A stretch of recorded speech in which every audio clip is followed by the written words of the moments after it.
got thrown into my wall because he got electrocuted. I didn't hear it because Ryan Shea was whispering sweet nothings in my ear.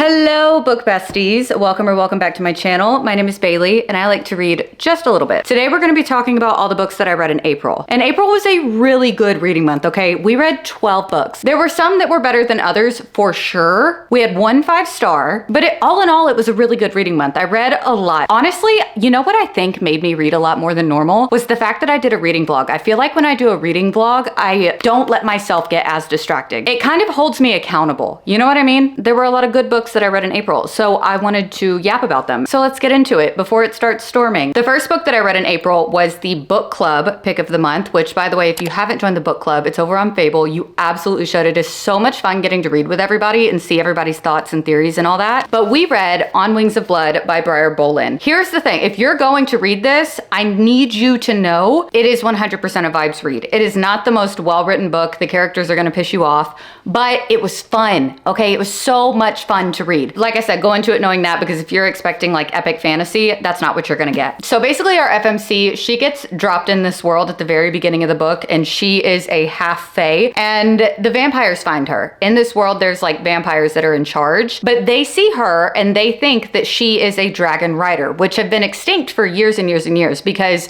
she has longer fingers and toes and long limbs, and like she's built like a dragon rider. So they shove her into Bloodwing Academy, where she's gonna learn how to be a dragon rider, all of these things, even though there are no dragons. But she immediately gets betrothed. Okay, the leader of the vampires betroths her to his nephew. That is Blake. Blake is our MMC. So I am going to say, if you are a Theon girly, Theon from Reign of Shadows and Endings, the legacy series by Melissa K. Rorick, you're gonna be a Blake girly. Okay, Theon and Blake, they were so similar in specific things. Like, I know I shouldn't be doing this, but this was the way that I was raised. This is what I was taught, that kind of vibe.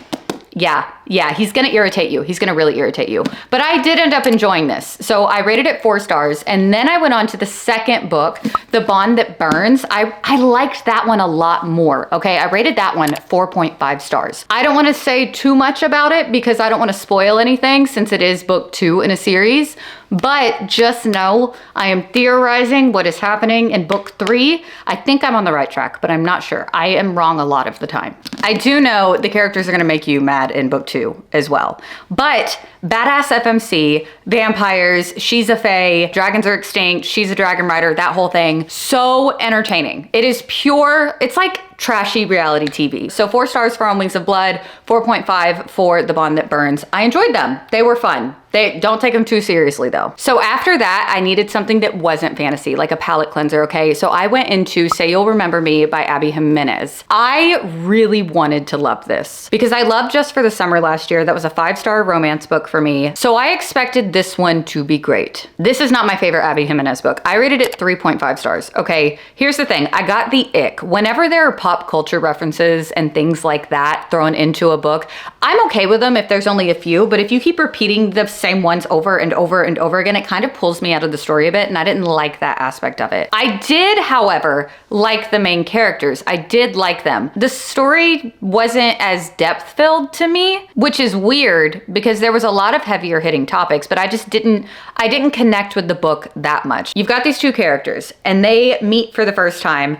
and they go on this amazing 10 out of 10 date. You can tell that they're made for each other, right? Circumstances happen and they can't be together because she has to move. So that's the premise of the story. And I felt like it just, I don't know, it just didn't have that extra oomph. That one wasn't really for me, but I would still recommend it. It wasn't a terrible book by any means. Abby Jimenez does have moments where she makes me giggle and laugh through her books. And so it was 3.5 stars. And then I needed to switch it up again. We needed to switch genres again so that I didn't start slumping or get bored. And I read Enchantra by Kaylee Smith.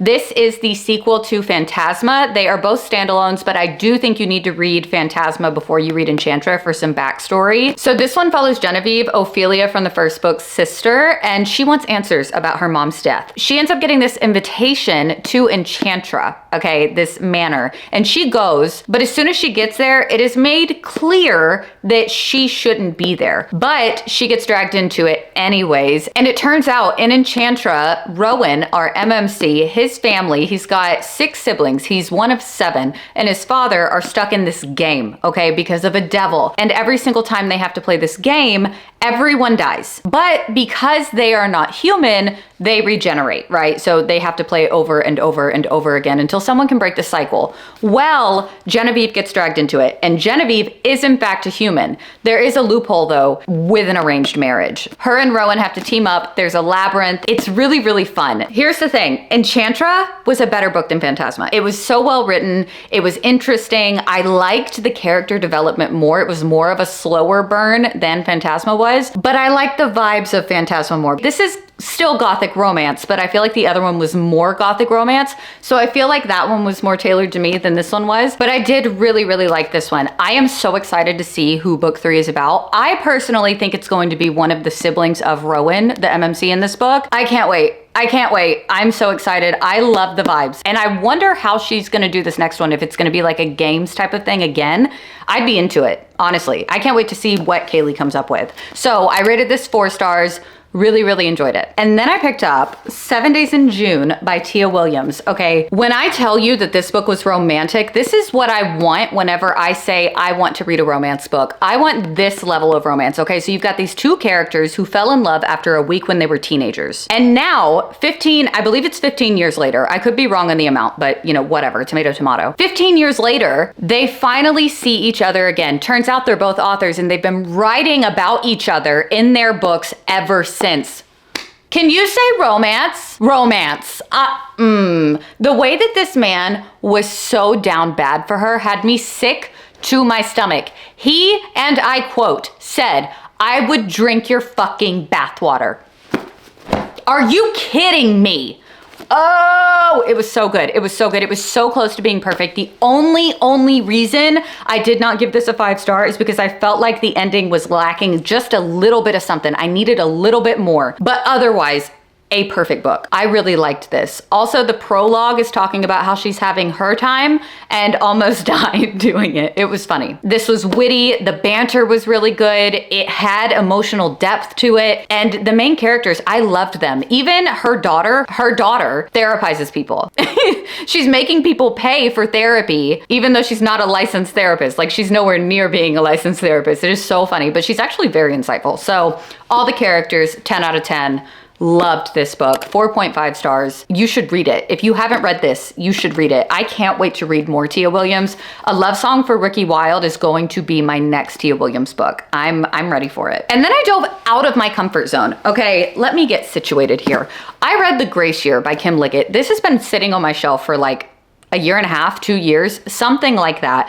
Maybe a year. I don't know. Anywhere. It's been over a year. Okay, Bailey, get it together. This is a dystopian thriller, and I didn't know if I was actually going to like this or not. The premise sounded really good. That's why I got it. I loved this. This was 4.75 stars for me. So close to being perfect. The only reason for a 5 star to be a 5 star for me, I have to be hooked from like the jump, okay? And it took me like 60, 70 pages to get into this book, something like that. But once I was in it, I could not put this book down. I was ignoring my responsibilities to read this book, okay? It is so freaking good. So basically, in this dystopian world, in this county, the girls, whenever they turn 16, they're sent out into the woods to expel their magic, or so the men call it. That, you know, it's what makes them alluring and whatever. They've brainwashed everybody, all the men have, into thinking that the girls have magic. I think even some of the men are brainwashed too, honestly.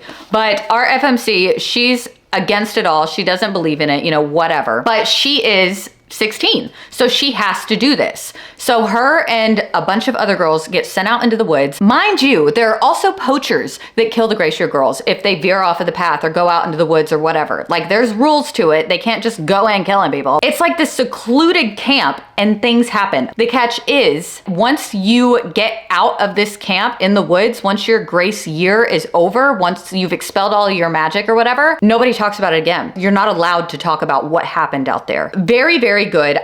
You can't see them because I'm wearing a long sleeve, but I have goosebumps just thinking about it. The ending of this, I had to reread it to really grasp the meaning of it. It was so so good. And it's a standalone. So if you're wanting something that you don't want to put down, that is very hard to put down, and you're into dystopian thrillers, you should read this. It's very good. And then I had my first and only 5-star of the month. And I am not surprised that this book was the one that was a 5-star, because I had a 5-star feeling. It was Blood Over Brighthaven by M.L. Wong.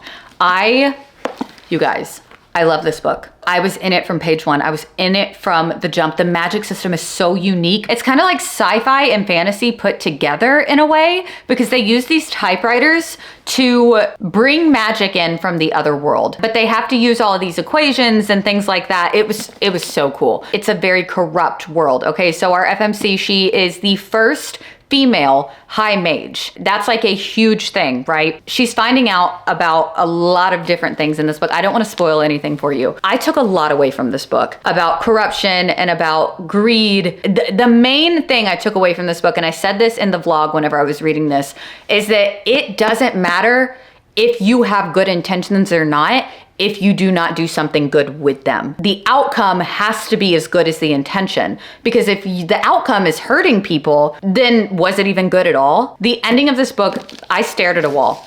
I did not know what to do whenever I finished this. I had chills all over my body. I love this book. I love it so, so much. It is phenomenal. It needs to be talked about more. There's a lot of hype around it. There needs to be more hype around it, okay? This is a standalone. I will absolutely be reading The Sword of Kaigen now. It is on my TBR. I need more of her writing. I love this. I love it so, so, so much. You need to read it. 5 stars. Amazing. I will be thinking about it for a very long time. This book is going to stick with me. I love this. I want a special edition. Are there special editions of this? I should find out. I need to Google that. And then I mood read a little bit. I read Pictures of You by Emma Gray. This book is one that I did not expect to like as much as I did, because it has an amnesia trope. And amnesia tropes are very hit or miss for me. There is a right way to do them, and this book had it. It did it the right way. So basically, our FMC in this, her and her husband get in an accident. Her husband is gone. He's dead. He's deleted. Okay. She wakes up and she in her brain thinks that she's 16. Something happened during the accident and she has reverted back to her 16-year-old self. She is at this funeral for her husband at the very beginning of the book, the husband that she does not remember. Okay. Her memories end when she met her husband at 16. So she's at this funeral and she freaks out and she runs out. She gets in a car with a man who she thinks is her Uber driver. Turns out it's her childhood best friend. She's like, please help me regain my memories. And he's like, I don't want to hurt you. But like, you're learning, you're going from past and present timelines to figure out what happened to her. I really enjoyed this. Okay. There were aspects of it that I didn't like. I understand that she reverted back to when she was 16, but I was like, why do you sound like a child? You are a grown woman. But then I had to remind myself, oh yeah, she actually is in her brain still a child. So it made sense. But I really, really like this. I rated it 4 stars. And then I went into Living Legend by Ali Shanti. This is the first book in a finished trilogy,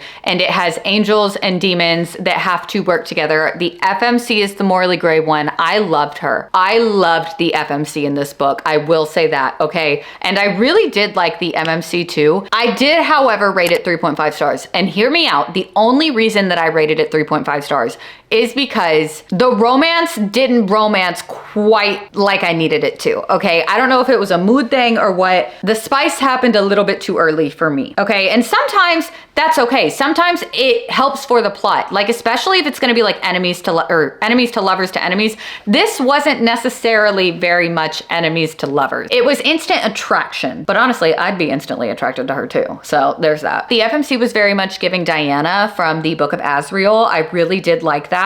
I liked the storyline. The plot was plotting, okay? The action scenes, freaking phenomenal. The romance aspect wasn't really what I wanted it to be. And that's a me problem. So if that's something that doesn't really bother you, then you're probably going to absolutely adore this book. But in the mood that I was in at the time, it just wasn't what I was wanting. I wanted more of a burn. I rated it 3.5 stars. I will probably continue with this series though, because I feel like the direction it's going, it might go where I need it to go in terms of the romance. Wasn't my favorite fantasy book, but there is room for improvement. I'm not giving up on it, you guys, because I really love that FMC. She was so hot. Then I read a very anticipated release of mine that is getting a lot of yes and no's. There's a lot of people who liked it and a lot of people that hated it. I fall into the category of the people that this book was made for, okay? A Great Big Beautiful Life by Emily Henry. I ate this shit up. I loved this freaking book. It was so good. People who are saying that there was no romance in this book, did we read the same book? I loved it. This book made me immediately get up and go hug and kiss my husband because at the end of it, I just really was thinking about how life is really so short and you need to do everything that you want to do while you still can. You need to love people hard. You know what I mean? It just, it was so good. I really liked the MMC. He was very much giving Charlie. He was very much giving book lovers. Okay, so this is like, in my opinion, a little bit of book lovers, obviously a lot of Emily Henry, and also a little bit of like Evelyn Hugo vibes. So if you like those kinds of things, absolutely pick this up. This definitely won't be for everybody, but I really loved it. Okay, 4.5 stars. And then I went into a Renee Carlino book. I read Swear on This Life by Renee Carlino. Listen, I loved Before We Were Strangers a long time ago whenever I read it. So I went into this book thinking that I was going to love it. Besties, I was wrong. I was wrong. I understand where the author was trying to go with this. Here's the thing. We're going past and present timelines in this book, okay? You've got your two main characters, and they were childhood best friends. They both grew up in very, very not great homes. Their parents both sucked, and they were neighbors. And so they created this whole little world in their backyard together. That kind of story, right? They were each other's solace. They were strong for each other. And in present day, they are both writers. They haven't spoken in years. The MMC wrote a book, and she picks up said book. And she's like, holy shit, this is my life story. I am so mad at him for writing this. So you're getting the flashback scenes in the form of his book while she's reading it, and then you're getting the present from her POV too. That sounds so good in theory. It sounds so, so good, right? Wrong. Wrong. The FMC was so childish. I could not stand her. She drove me crazy. And the childish attributes that she had when she was a kid, she still had when she was an adult. And I feel like, it just frustrated me. It frustrated me so much. That is just my personal opinion. This book is actually really highly rated on Goodreads. So if you want to read it, you absolutely should. If that premise sounded good to you and you want to give it a try, please do. It just wasn't for me. 2.5 stars. That was my lowest rated book this month. That was a drag. But I also wanted to know what happened at the end. You know, it was one of those. So that's why it wasn't a 1-star book, because I still finished it and I still wanted to know. I was interested enough to know, but I also just felt like it could have been longer. It needed to be longer for the amount of depth that it could have had, needed to be longer. And we ended the month with there's a hair in my mouth. Hello? Get out of me. Okay, we're good. We're good. We ended the month with a fabulous book. Here's the thing. I DNF'd Mile High forever ago.